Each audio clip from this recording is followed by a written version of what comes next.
주시는 하나님 말씀은 고린도전서 1장 26절에서 31절까지 말씀입니다.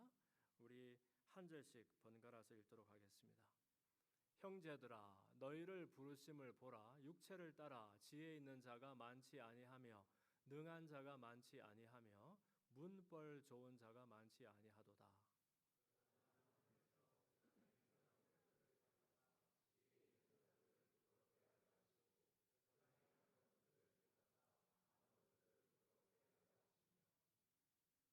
하나님께서 세상의 천한 것들과 멸시받는 것들과 없는 것들을 택하사 있는 것들을 폐하려 하시나니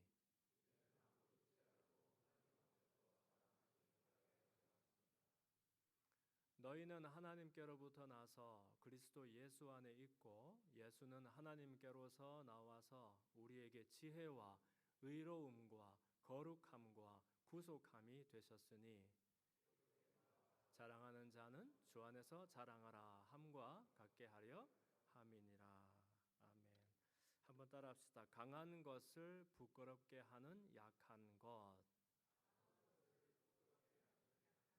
네, 강한 것을 부끄럽게 하는 약한 것. 이런 제목으로 하나님 말씀을 함께 나눕니다.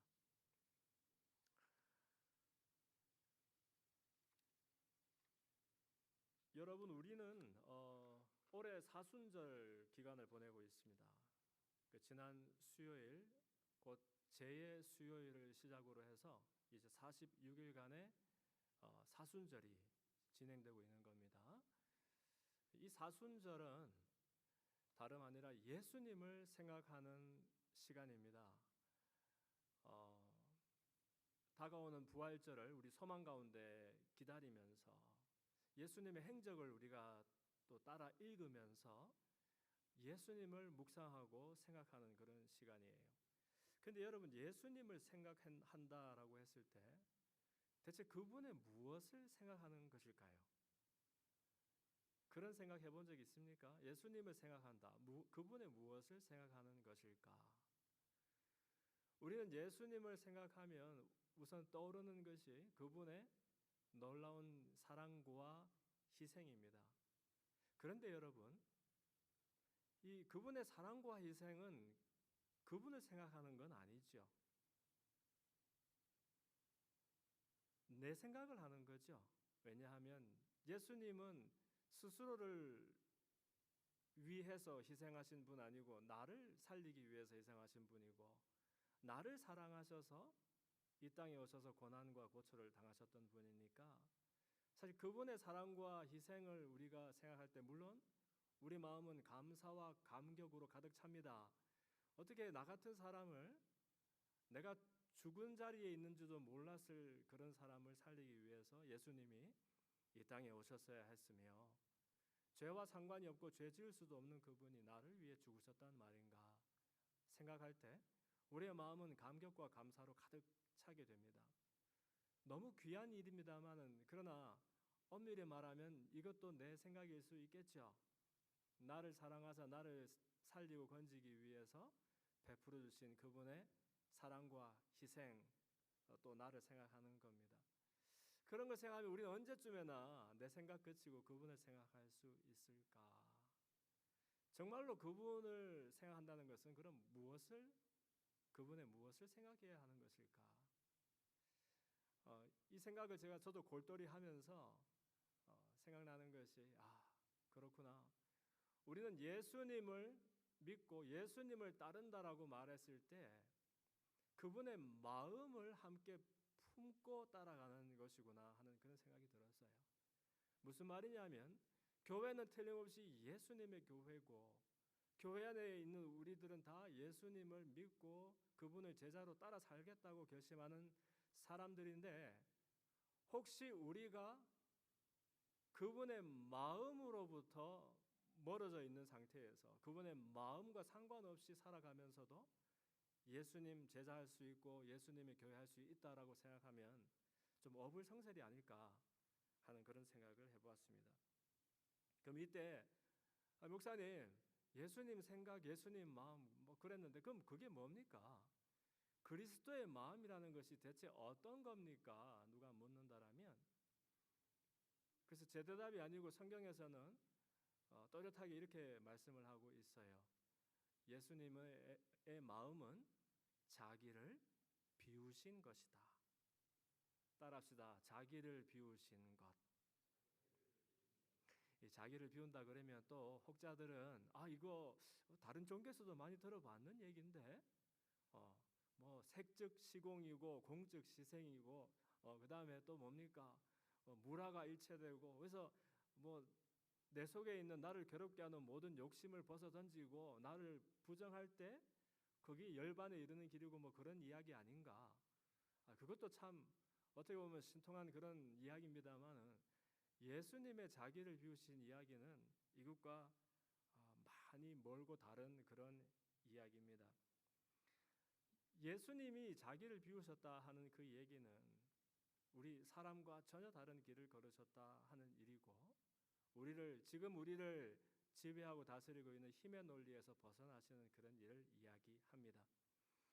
그러니까 빌립보서 2장도 보면은요, 예수님의 마음을 아주 그림을 그리듯이 우리에게 묘사해서 선명하게 보여주고 있습니다. 너희는 이 마음을 품으라. 곧 그리스도 예수의 마음이니 그는 근본 하나님의 본체시나 하나님과 동등됨을 취하지 아니하고 오히려 자기를 비워 종의 형체를 입고 사람과 같이 되셨으니 자기를 낮추시고 죽기까지 복종하셨는데 이것이 곧 십자가의 죽으심이다라고 말씀하고 있어요. 하나님이 이를 지극히 높여 모든 이름 위에 뛰어난 이름을 주사 하늘에 있는 자들, 땅에 있는 자들, 땅 아래에 있는 자들로 모든 무릎이 그 이름 아래 무릎 꿇게 하시고, 그리고 그분을 높이시는데 모든 이름으로 예수 그리스도를 주라고 고백하고 하나님께 영광을 돌리도록 했다라고 말씀을 하고 있어요. 이게 무슨 말인고 하니 하나님이 하나님이시기를 포기했다는 사건입니다. 사람이 하나님 계시는 그 자리까지 올라가서 살 길을 찾지를 못하게 되니까 이제 하나님이 작정을 하고 사람 있는 자리로 내려오시려고 결심을 하시는데, 하나님이 하나님이면서 하나님이기를 고집하면서 그 길을 만들 수가 없으니까 이제는 하나님 근본이 본체가 하나님이신 그분이 하나님과 동등됨을 취하지 않고 자기를 비웠다, 자기를 부인하고 부정했다, 그리고 차라리 종의 모습을 입었다, 이렇게 성경은 말씀하고 있는 거죠. 정말 놀라운 이야기가 아닐 수가 없습니다. 그래서인지 예수님은 누구든지 나를 따라오려거든 자기를 부인하고 자기 십자가를 지고 나를 따르라라고 말씀하셨어요. 이때 자기를 부인한다 하는 이것이 내가 당연히 누릴 수 있는 자격과 권리와 특혜와 온갖 좋은 것들, 당연한 것들을 당연하지 않은 것으로 하고서 이제는 전혀 다른 이야기를 살아가게 되는 것을 말합니다. 근데 이제 이런 얘기를 들으면 여러분들은 가끔 좀 마음이 좀 답답할 수가 있습니다. 목사님 그 말이 사실 이런 얘기 저한테서 여러분 골백 번 더 들었던 얘기 아닙니까? 뭐 내 얘기도 아니고 사실 성경에 있는 이야기고. 근데 그게 뭐 어떻게 하는 것이며 어떻게 하면 그렇게 될 수 있는 것인지 우리에게 궁금증이 든다는 겁니다. 여러분 예수님의 마음을 쳐다보고 싶을 때에 그것이 잘 안 보이겠거들랑 우리는 우리 마음을 쳐다보면 그것을 할 수 있습니다. 무슨 말인고 하니 우리 마음은 예수님의 그것과 사실 그 놓여 있는 자리는 뭐 어디쯤인지 몰라도 그 방향에 있어서는 전혀 다르거나 정반대되는 그런 일이기가 쉽기 때문에 그렇습니다. 저와 여러분 우리의 마음은 우리가 나빠서가 아니라 우리의 생겨먹은 것은 철저히 힘의 논리와 힘의 원리를 따라서 그렇게 살아왔고 또 그렇게 살아가고 있는 것입니다. 이 힘의 논리라는 것은 뭐냐 하면 다름 아니라 내 중심으로 살아가는 사람들마다 나를 지키고 또 나를 증명하기 위해서 살아가는 것을 말합니다. 사실 우리가 대단한 이렇게 수고도 하고 뭐 이렇게 많은 것을 이루고 얻으려고 애쓰는 것 같지만 오직 한 가지입니다, 여러분. 사실 다 내가 중심이 되어서 이 우주의 중심이 내가 되어서 살아가고 있는 모든 사람들이 왜 사느냐 물어봤을 때 오직 한 가지, 나를 지키고 나를 증명하기 위해서 살아간다 하겠습니다. 나를 지킨다 하는 건 뭐냐 하면은요, 내가 안전한 자리에 있든 불안전한 자리에 있든지 간에 내가 더 많이 가지든 더 힘이 세지든 더 높아지든 어떻게 해서든지 더 안전한 자리로 가야지 내가 되겠다, 이렇게 마음 먹는 것을 말합니다. 곧 내가 있는 자리가 아무리 안전해도 충분히 안전하지 않고 나는 더 안전한 곳을 지금 찾아서 그 길로 가야 되겠다 하는 것이 우리들의 관성이라는 거예요. 또한 우리를 증명하기 위해 산다는 것도 같은 맥락의 이야기입니다. 인물이 좋고 실력이 빼어나고 아무리 근사하게 보이는 사람도 끝없이 나의 가치와 나의 옳음을 증명하기 위해서 오늘도 무척 고단하게 그렇게 살아가고 있는 중이지 않습니까?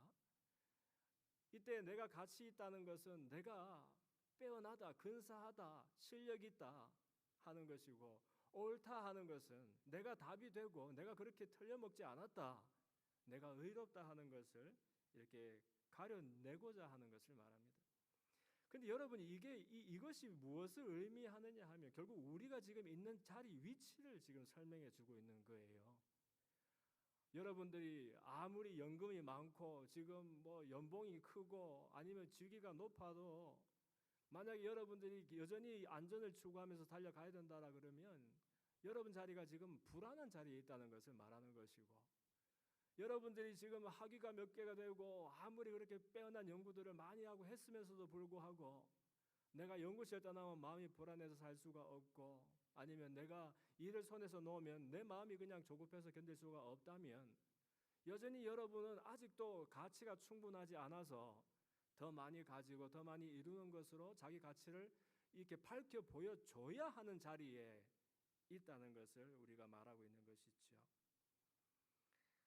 여러분, 근데 그러면 우리가 만약 이런 자리에 있다면 예수님의 마음은 그럼 어느 자리에 있는 것이냐 하면 이것과 전혀 반대되는 자리에 있는 것을 말합니다. 예수님이 어떻게 자기를 부인하며 자기를 비울 수가 있었겠습니까? 물론 그분은 온전하고 완전하신 하나님이시지만, 그러나 우리와 똑같이 시간과 공간의 제약을 가지고 사람 몸을 입고 아프고 슬픈 것 다 감당하시면서 이 땅에 오셨던 그분이 어떻게 자기를 부인하고 비울 수가 있었을까요?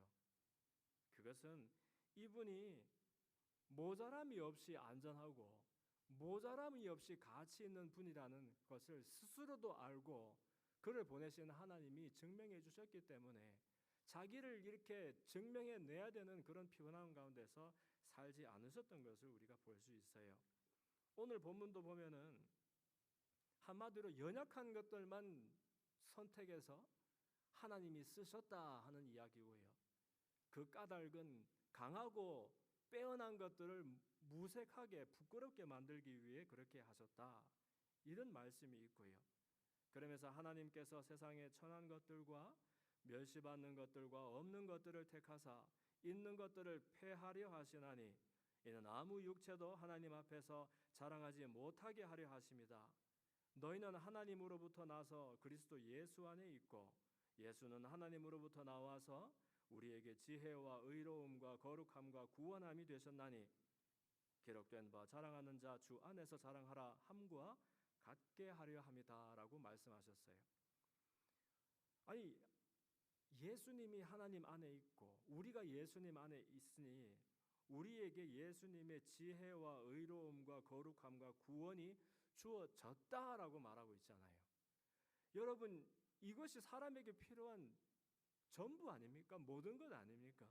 우리가 지혜가 없어서 삶을 의미 있게 살아갈 수가 없고, 의로움이 없어서 내가 지었던 죄, 또 내가 짓고 있는 죄, 앞으로 지을 죄들의 그 정죄, 이 죄책감으로부터 노연할 방법이 없는 것이고, 거룩이 없어서 구원이 없어서 우리가 영죽게 된 그런 신세가 되었을 때 예수님이 우리를 건지고 살리는 그런 길이 되어 주셨다 하는 겁니다.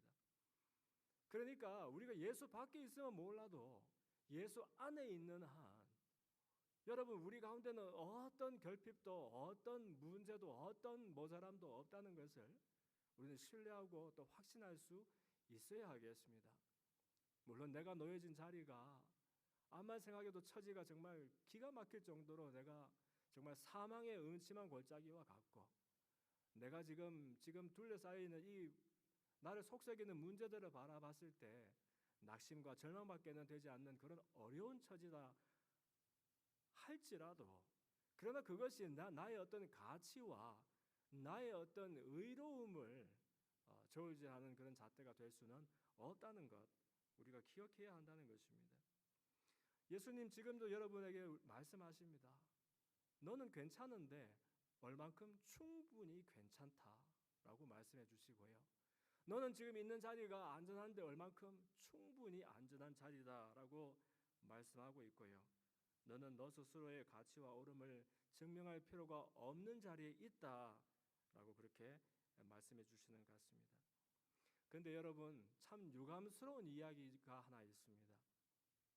이것은 비단 저와 여러분 이 개인의 이야기뿐만이 아니라 예수님의 교회라고 말하는 이 교회의 이야기도 이와 같은 이야기라는 겁니다. 무슨 말인고 하니 이 예수님이 베드로의 주는 그리스도시요 살아계신 하나님의 아들이십니다라는 그 기가 막힌 고백을 듣고 베드로야 내가 네 그 고백의 반석 위에 내 교회를 내가 세우겠다라고 말씀해 주셨는 그것이 바로 이 교회이지 않습니까? 그런데 다른 누구의 교회도 아니고 주님의 교회인데 그러나 주님의 교회 안에 주님의 마음이 있지 않을 수도 있다는 것 우리가 한번 생각해 봐야 한다는 거예요. 여러분 사실 교회의 역사는 이 주님의 교회의 역사는 주님의 마음과는 사실 거의 다른 쪽이 아니면 정반대의 길을 걸어왔는지도 모릅니다. 물론 첫 이야기는 그렇지 않죠. 첫 이야기를 보면 사실 예수님이 이 약한 것을 들어서 강한 것을 부끄럽게 하는 것의 끝판왕이시지 않습니까? 사실 본인도 세상에서 가장 연약한 모습으로 이 땅에 오셨고요. 그리고 예수님이 사역을 하실 때에도 정말 어중이 떠중이 같은 그 12명의 그 갈릴리 깡촌에서 평생 업으로 잔뼈가 굵었던 사람들, 배움도 없고 무식한 그 사람들을 불러다가 제자 삼고 사역을 하셨고요. 그리고 마치 이분은 이 모자라는 사람들만 일부러 찾아서 벗하고 섬기시나 보다 생각이 들 정도로 가난한 사람들, 병든 사람들, 귀신 들린 사람들, 또 세리와 창기 같은 죄인이라 불리는 사람들, 억눌리고 소외받던 그런 사람들과 벗해 주시면서 그 사람들에게만 마치 복음을 전해 주시려고 하는 것처럼 그렇게 보이는 삶과 사역을 사셨던 분이시거든요. 그리고 이 제자들도 처음에는 뭐가 뭔지 몰랐지만 결국 주님 떠나가시고 약속하신 성령의 능력을 받고 난 다음에는 드디어 이 사람들의 마치 영적인 눈이 열려져 버린 것 같아요. 힘의 논리가 아니라 생명의 논리로 이제 살아가기 시작하는데 이전에는 빗장을 걸어 잠그고서 예수님 핍박하던 자들 그들도 해치면 어떡하나 벌벌 떨던 사람들이 이제는 빗장을 깨뜨리고 나가서 담대히 복음을 전하고 예수 이름이라면 내가 내 생명을 초계처럼 던지겠다라고 고백하는 그런 믿음의 대장부들이 다 되었잖아요. 그런데 여러분 이들의 시작은 너무너무 미약했어요. 이 교회의 시작이라는 것은 정말로 별 볼 일 없는 것이었습니다. 원래 예수님 따르던 사람들, 예수님 좋다 하고 그 복음을 환영하던 사람들은 거의 대부분이 배움이 없던 사람, 가난한 사람, 사회로부터 멸시와 천대받고 무시받던 사람들이었기 때문에 바로 예수의 도 이 기독교라는 것도 사실은 그런 소외받고 억눌리고 정말 천대받던 사람들의 종교에 지나지 않았던 겁니다. 그런데 어떻게 해서 이것이 불과 300년도 안 되는 짧은 시간에 그 광활한 로마 제국을 다 덮고 그 콧대 높은 로마 시민들의 3분의 1 이상이 예수의 이름 앞에 무릎을 꿇으면서 그렇게 복음 앞으로 나올 수 있었을까?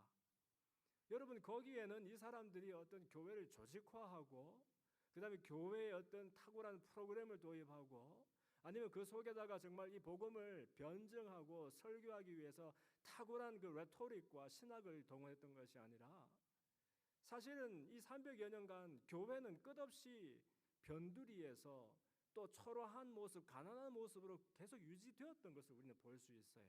그 무엇이 번져나가고 무엇이 제국을 덮었느냐 하면 오직 그리스도의 이름, 그분의 복음만이 전해지고 전파되고 그 제국을 덮고 남음이 있었다는 것을 우리 기억해야 합니다. 교회는 여전히 힘이 없고 무력했으며 멸시받고 천대받는 그런 집단이었습니다.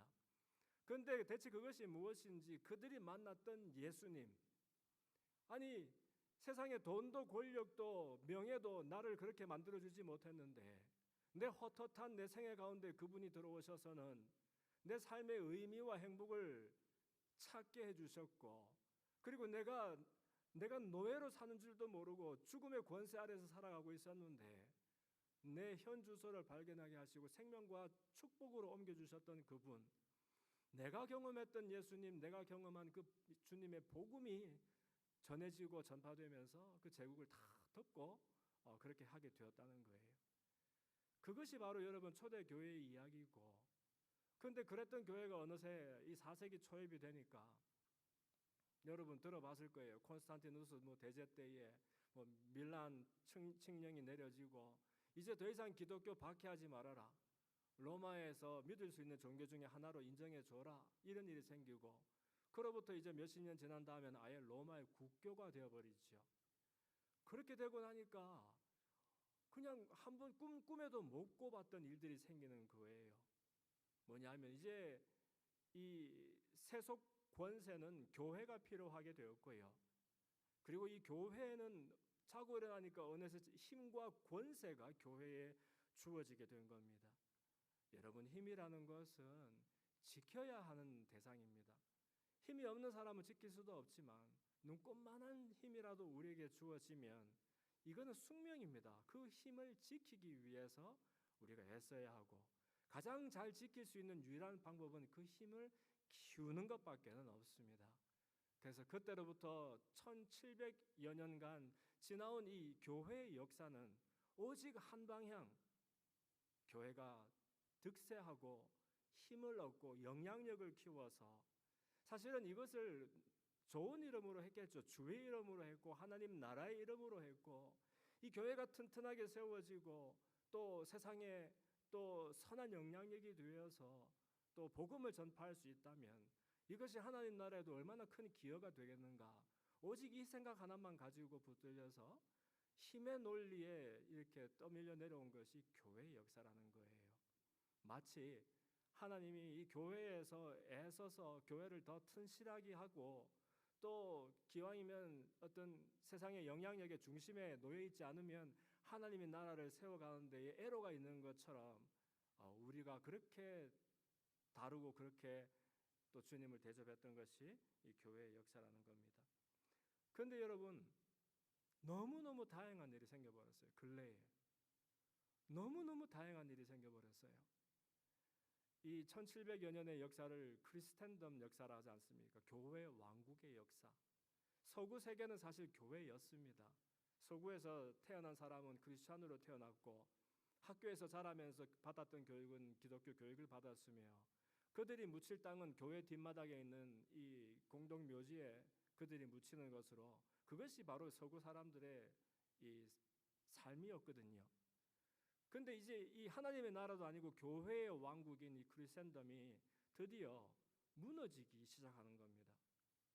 그러면서 오늘날 보면은 이제 어느새 기독교가 더 이상 세상의 힘의 중심에 있을 필요가 없는 시대, 힘의 중심으로부터 점점 멀어져 가게 되는 그런 시대가 오게 되었어요. 그리고 사람들이 이제는 복음을 말하거나 예수님을 말해도 더 이상 들을 필요가 없는 시대가 오게 되었습니다. 할렐루야. 제 할렐루야는 진짜 의미 있는 할렐루야입니다. 왜냐하면 이것은 정말 큰 위기고 도전임에 틀림이 없는데, 만약 이 도전과 이 위기가 없었으면 마치 우리가 온당한 자리, 옳은 자리에 있는 줄로 착각하고서 그렇게 교회가 계속 떠내려갈 뻔은 했다는 얘기입니다. 이제는 사람들이 교회 이야기에 귀를 기울일 필요가 없는 시절이 되었습니다. 교회가 입에 거품을 불고 고함을 지른다고 누가 들을 사람도 없습니다. 그리고 세상은 오히려 더 교회를 혐오하며 이제 부정하기 시작했습니다. 교회는 힘의 중심은커녕 중심부로부터 점점 멀어져 가는 그런 시대가 될 것입니다. 그렇다면 이때야말로 이제 아마 제 생각에는 마지막이자 다시 오지 않을, 인류 역사상, 교회의 역사상 마지막이자 다시 돌아오지 않을 그런 중요한 기회라고 저는 생각을 합니다. 교회가 힘의 논리에 휩싸여서 세상과 오히려 경쟁하며, 그렇죠, 주의 이름으로, 복음의 이름으로, 그러나 사실은 우리에게 정답이 있으니 너희들 와서 들어라 하면서 교회 밖에 사람들을 교회 안으로 데리고 들어오는 것으로 교회 할 일이 다 되는 것 같은 그런 시절을 보냈다라면, 이제는 우리가 예수님의 마음을 다시 품고 그 마음으로 돌아갈 수 있는 아주 유일한 선물 같은, 보석 같은 그런 도전이 우리에게 주어졌다. 저는 이렇게 생각을 하고 싶습니다. 예수님은 너희들 메고 있는 멍에가 너무 무거우니까 그 멍에 벗어 던지고 내가 주는 가벼운 멍에를 메고 내가 주는 가벼운 짐을 쥐고 즐겁게 기쁘게 생명 속에 살아라고 우리를 초대하신 분이시고요. 예수 믿고 따라 산다는 것은 하고 싶은 것 안 하고 하기 싫은 것 억지로 하면서 꾸역꾸역 종교 생활하면서 온몸에 힘을 주고 살아가는 일이 아니라, 사실은 그분의 생명 앞에 그분의 복음 안에서 우리가 자유를 누리는 길이고요. 그래서 사실은 내 자랑이 다 사라지고 없어지는 일이 되어야 한다는 것입니다. 오늘 본문에 보니까 자랑 이야기가 2번이나 나와요. 이는 아무 육체도 하나님 앞에서 자랑하지 못하게 하려 하심이다.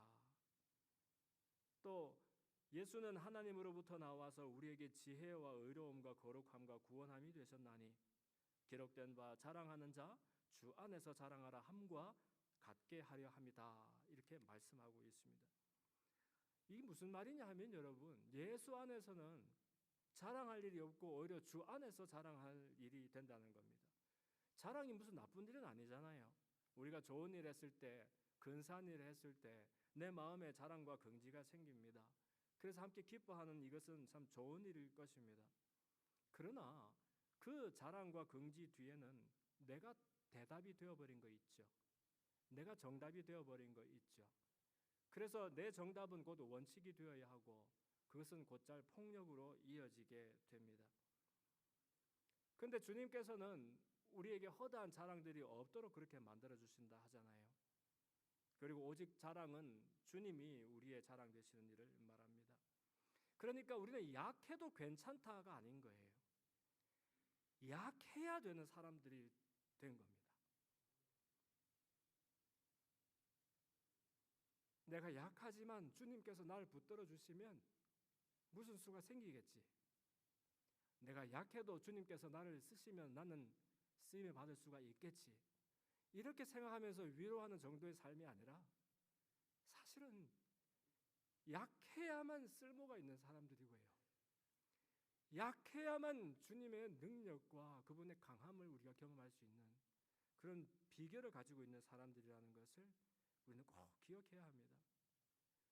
예수님은 어떻게 보면 일부러 가난한 자, 병든 자, 귀신 들린 자, 죄인이라 손가락질 받는 사람들에게 가신 것이 아니라, 사실 그들이라야 비로소 예수님을 주님으로 알아보고 그 낮은 자리에 연약한 모습으로 살아가고 있는 그들이라야 주님의 말씀이 복음으로 받아들여질 수 있었기 때문에 그들에게 밖에 갈 수 없었던 것이 예수님의 처지인지도 모른다는 겁니다.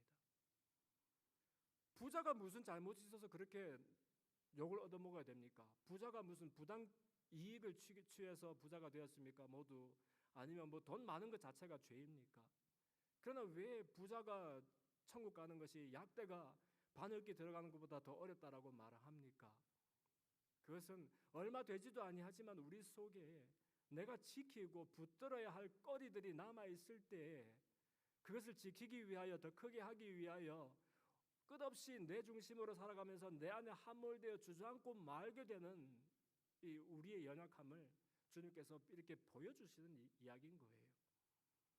그러면서 약한 자리에, 낮은 자리에 놓여 있을 때 그것이 얼마나 큰 복인지, 왜냐하면 주님이 주님으로 보이고 복음이 복음으로 들려지게 되었으니까 이것이 얼마나 큰 복인지, 저와 여러분 혹시 우리가 소원하고 기도할 내용이 있다면, 주님, 나를 더 낮은 자리에, 나를 더 연약한 자리에, 내가 더 약해도 괜찮은 그 자리에 나를 놓아주시면 좋겠습니다 하는 그런 기도들이 우리 속에 있었으면 좋겠습니다. 물론 참 큰 용기와 담력을 필요로 하는 말입니다.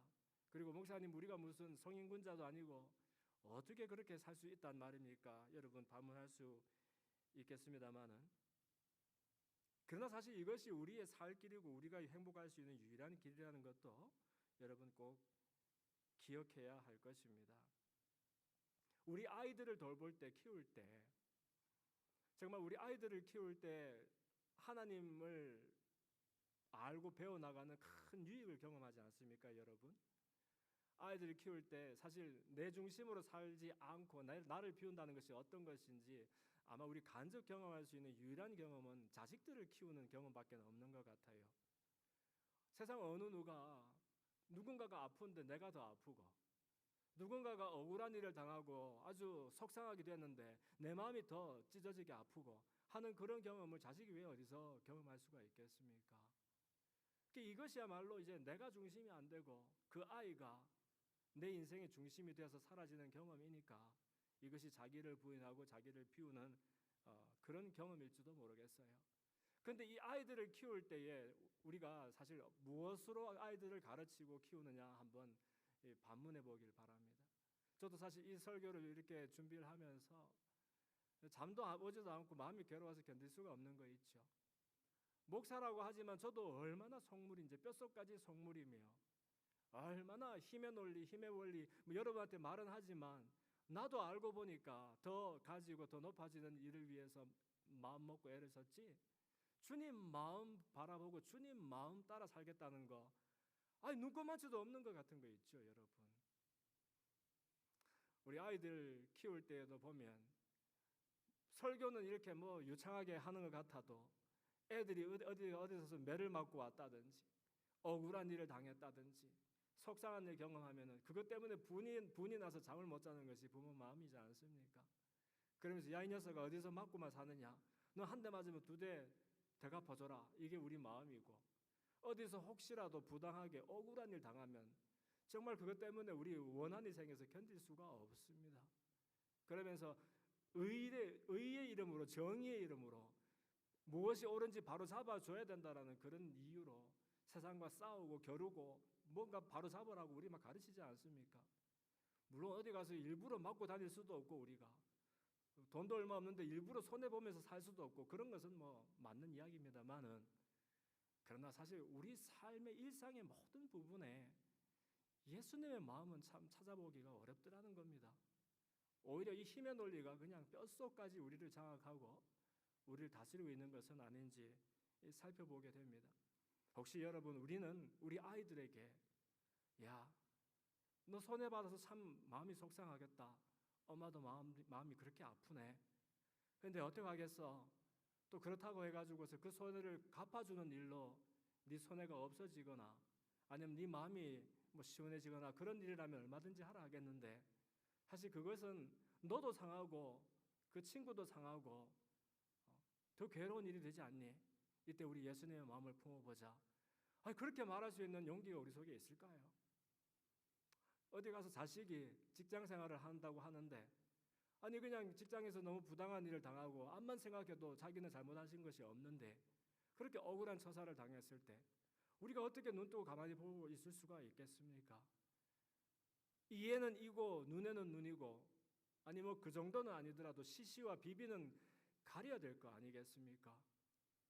그러나 여러분, 예수님 생애 가운데 그분이 다른 사람을 위해서 위로하고 격려하고 칭찬도 많이 하셨던 그분이 자기를 향해서 자랑하신 적이 어디 한 번 있었으며, 다른 사람의 억울한 일을 그렇게 앞장서서 자기가 오해받고 불이익을 당하면서도 풀어주셨던 그분이 자기를 설명하며 변명하는 일이 어디 한 군데라도 있었느냐 하는 것입니다.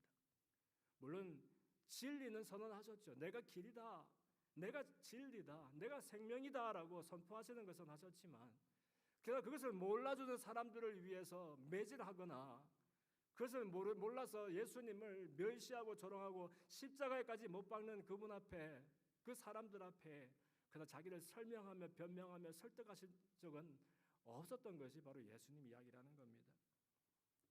그러므로 여러분, 우리는 때로는 지킬 것이 너무 많아서 이렇게 지키고 증명하는 일에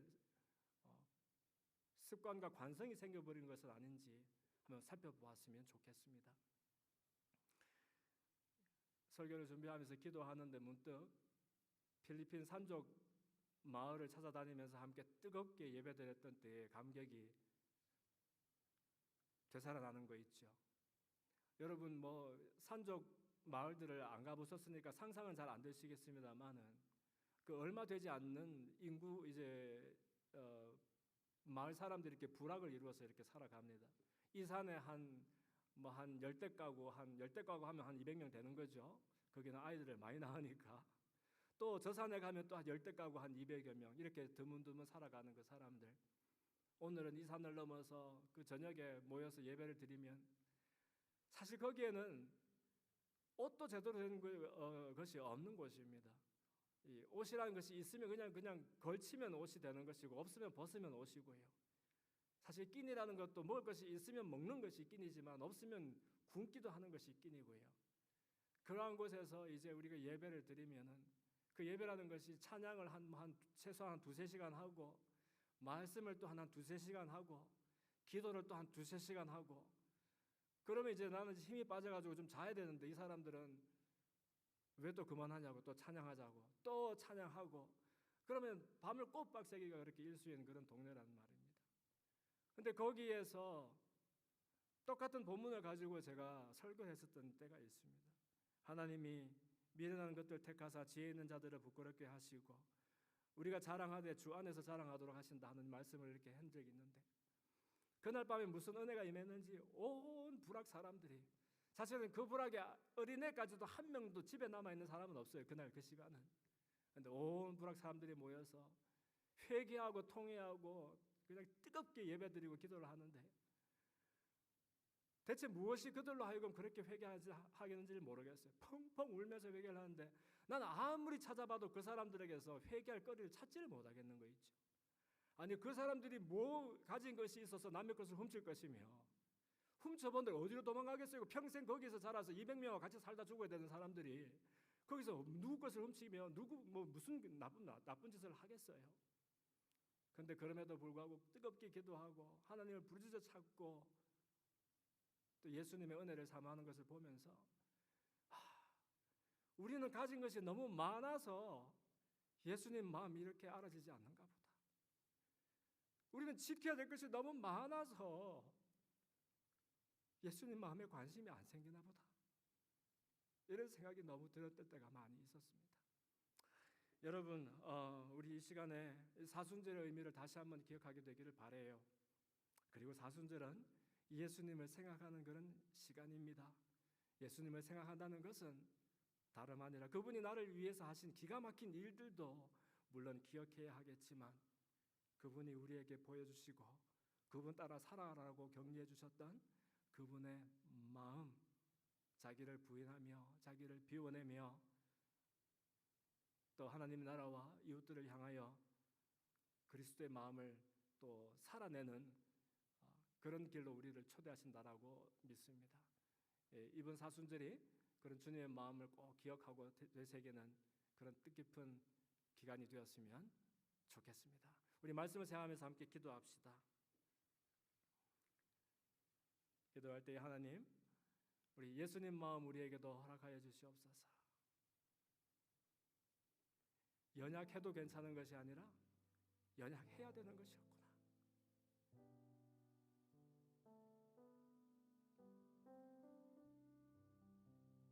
연약해야 주님이 보이고 연약해야 주님 손에 붙들려서 주님 마음으로 살아갈 수 있는 것이었구나. 혹시 여러분이 감당할 수 없는 어려움과 고난 중에 있다라면 입은 차마 떨어지지 않지만 그것이 하나님 주신 은혜라는 것도 또 고백하게 되기를 바랍니다. 그 낮은 자리에서, 그 칠흑 같은 어둠의 자리에서, 그러나 고난 중에 주님 바라볼 수 있도록 주님이 은혜를 베풀어 주신다. 여러분 기억하고 소망을 품게 되기를 바랍니다.